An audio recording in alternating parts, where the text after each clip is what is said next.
CMR jewellers సువర్ణ సంక్రాంతి సంబరాలు బంగారు ఆభరణాలపై 50% తగ్గింపు.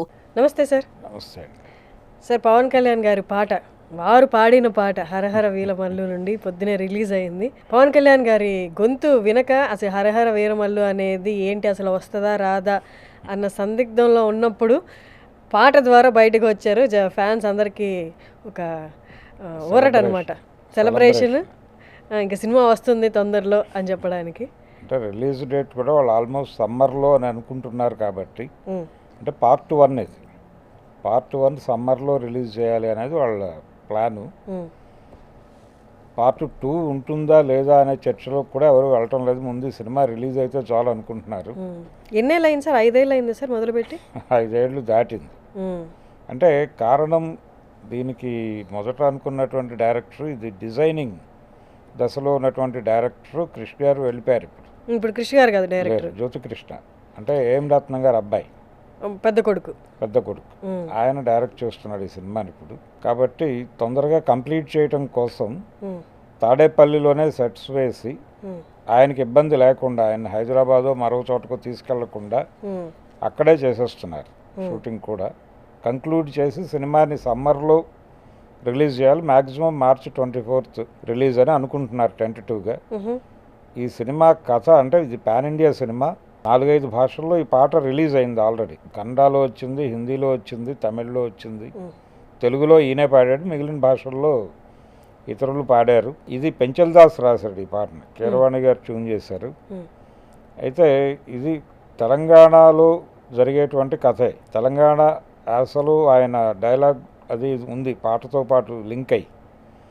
అంటే ఇది గోల్కొండ నవాబుల కాలంలో జరిగేటువంటి కథ. అప్పుడు అక్కడ ఔరంగజేబ్ పరిపాలన నడుస్తోంది ఢిల్లీలో. ఈ నేపథ్యంలో నడుస్తుంది కథ. అందుకని అప్పుడు ప్రజలు అనుభవిస్తున్నటువంటి బాధల నుంచి వాళ్ళని గట్టెక్కించడానికి ఒక రాబిన్ హుడ్ తరహా క్యారెక్టర్ ఇది. అంటే ప్రజల తరఫున దెబ్బలాడేటువంటి ఒక యోధుడిగా మాత్రమే కాకుండా ఒక దొంగగా కూడా కనిపిస్తాడు పవన్ కళ్యాణ్ ఈ సినిమాలో.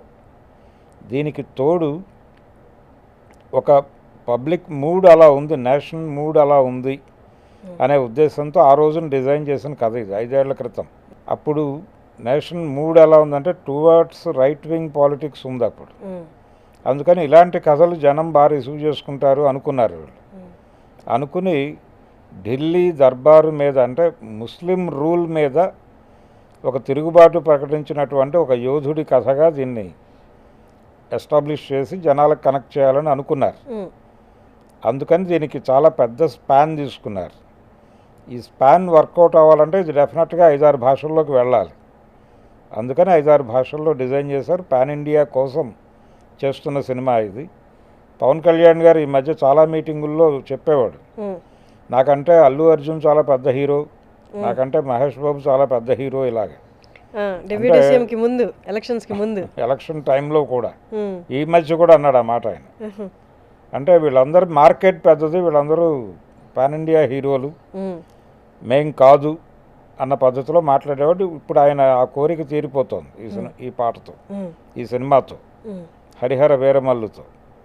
ఈ హరిహర వీరమల్లు రిలీజ్ అవుతోందనే సంబరం, ఈ పాట చూసి అభిమానులు ఎంత సంబరపడుతున్నారో, ఈ పాటకు వస్తున్న రెస్పాన్స్ చూసి ఇప్పుడు ఏఎం రత్నం గారు అంత సంతోషిస్తున్నాడు. అంటే ఆయన మొదలుపెట్టిన ఈ ప్రాజెక్టు ఏమైపోతుంది, రత్నం గారు ఏమైపోతారని చాలామంది మాట్లాడారు.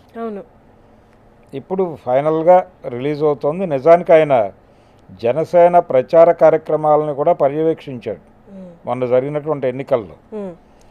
ఆయన పర్యవేక్షణలో జరిగిన ప్రచార సన్నాహాలు ఆ పార్టీని అధికారంలోకి తీసుకొచ్చాయి. అంటే 100% విజయంతో ఆయన ప్రభుత్వంలో భాగస్వామి అయ్యాడు పవన్ కళ్యాణ్. కాబట్టి ఇప్పుడు రత్నం గారి సినిమాని కూడా ఆ లెవెల్లో ప్రజలు ఆదరిస్తారని అందరూ అనుకుంటున్నారు. ఇలా అనేక లింకులు ఉన్నాయి ఈ సినిమా మీద. ఇప్పుడు ఇది డెఫినెట్గా హిట్ అవుతుందని. కానీ ఈ పాట విన్న తర్వాత పవన్ కళ్యాణ్ గారు ఇంతకు ముందు కూడా పాడారు. గతంలో పాడారు. అత్తారింటికి దారేదిలో కూడా ఒక పాట పాడాడు ఆయన. కాకపోతే ఆ ఎనర్జీ కనిపించలేదు దీనిలో. ఆయన ఖుషీలో పాడాడు. ఆయన గతంలో పాడిన ఇది లేదు. అంటే ఎక్కడో అలసటకి గురవుతున్నాడు ఆయన. ఆయన చాలా కష్టపెట్టి తీసుకొచ్చి ఈ సినిమాలో నటింపజేస్తున్నారు అనిపిస్తోంది. ఇది కంప్లీట్ చేసిన తర్వాత ఆయన ఓజీ షూటింగ్కి వెళ్ళాలి.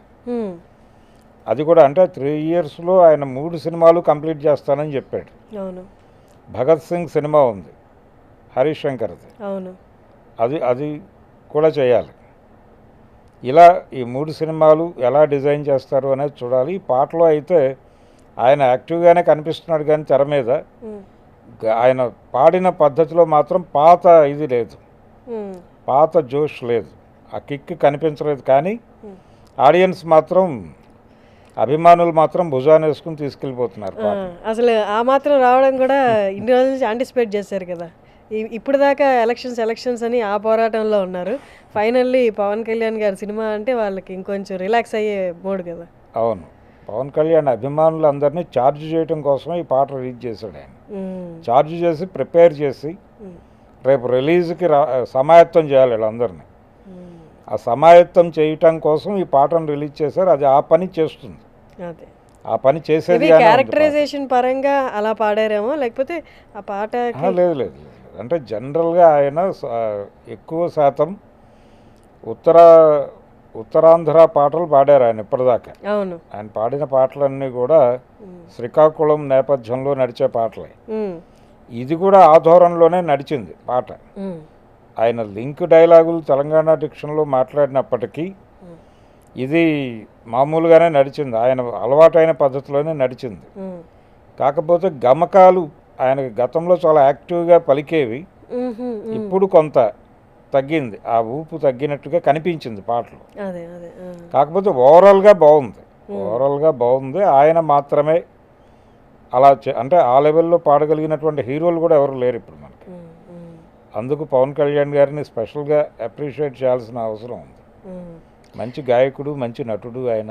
మేబీ డైరెక్టర్లు కూడా సార్, అంటే ఆయనకి ఏదైతే ఇష్టం ఉందో ఆయనకి ఇలాంటి జానపదాలు కానీ, సేవ చేసే రోల్స్ కానీ, జనాలకు అందుబాటులో ఉండే రోల్స్ కానీ అంటే ఇష్టం. కాబట్టి ఆయనకి ఇష్టమైన ద్వారా ఏదైతే ఇష్టం ఉందో వాటి ద్వారానే ప్రజల దగ్గరికి తీసుకెళ్లాలని, సో దట్ అంటే ఆ డిప్యూటీ సీఎం బాధ్యతలు నిర్వహిస్తూనే దీని మీద ఇంట్రెస్ట్ రావాలంటే వారికి ఇష్టమైన జానపదాలు పెడితేనే ఇటువైపు వస్తారని. అవును, అంటే జానపదం ఆయనకు ఇంట్రెస్ట్ ఉంది.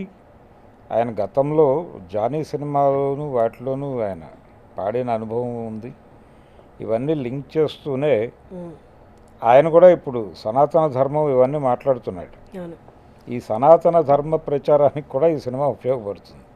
ఎందుకంటే ఇది ముస్లిం రూల్లో ఇండియా ఎలా ఉంది అనేది చెప్పే సినిమా కాబట్టి ఇది ఆ ఆడియన్స్ని కనెక్ట్ చేసుకుంటుంది అనేటువంటి కాన్ఫిడెన్స్ కూడా రత్నం గారికి ఉంది. ఇప్పుడు ఈయన కొత్తగా చెప్తున్నటువంటి సనాతన ధర్మ ప్రచారంకి కూడా హరిహర వీరమల్లు ఉపయోగపడుతుంది అనే కాన్ఫిడెన్స్లో ఈ సినిమా విజయం మీద మంచి భరోసాతో ఉన్నాడు ఆయన, రత్నం గారు. ఇది వర్కౌట్ అవ్వాలి, ఎందుకంటే ఆయన కష్టం చాలా ఉంది.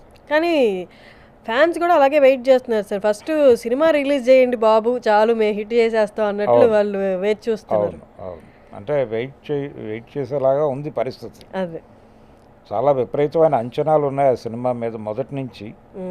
అంటే ఆల్రెడీ ఇంతకుముందు ఒక ట్రైలర్ వదిలారు. ఆ ట్రైలర్లో సినిమా ఏ రేంజ్లో ఉండబోతోంది అనేది హింట్ ఇచ్చారు. అయితే క్రిష్ గారు లేకపోవటం అనేది కొంత ఇబ్బంది. ఇప్పుడు జ్యోతికృష్ణ చేతుల్లో దీన్ని కంప్లీట్ చేసి 2 భాగాలని చెప్తున్నారు. ముందు అసలు ఒక భాగం వస్తే చాలు అనుకుంటున్నారు అభిమానులు. కానీ ఫ్యాన్స్ కూడా ఒక కైండ్ ఆఫ్ సైలెంట్ భయాందోళనలో ఉన్నారు. ఏంటి అంటే ఏ వన్ ఫైన్ డే వచ్చేసి మైక్లు ప్రెస్ మీట్ పిలిచేసి నేను సినిమాలు చేయనని అనౌన్స్ చేస్తారేమో అన్న భయాందోళనలో అయితే ఫ్యాన్స్ అయితే ఉన్నారు.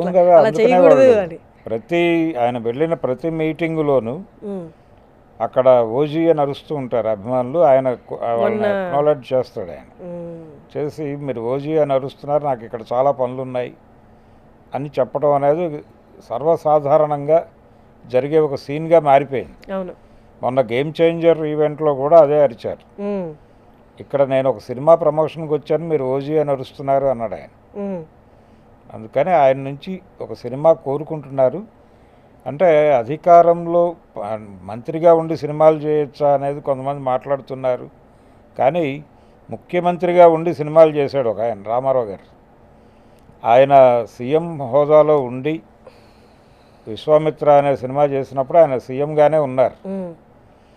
ఆ రోజుల్లో పేపర్లలో ఫోటోలు వచ్చేవి. ఆయన విశ్వామిత్రుడి గెటప్లో అక్కడ ఫైల్స్ చూసేవాడు.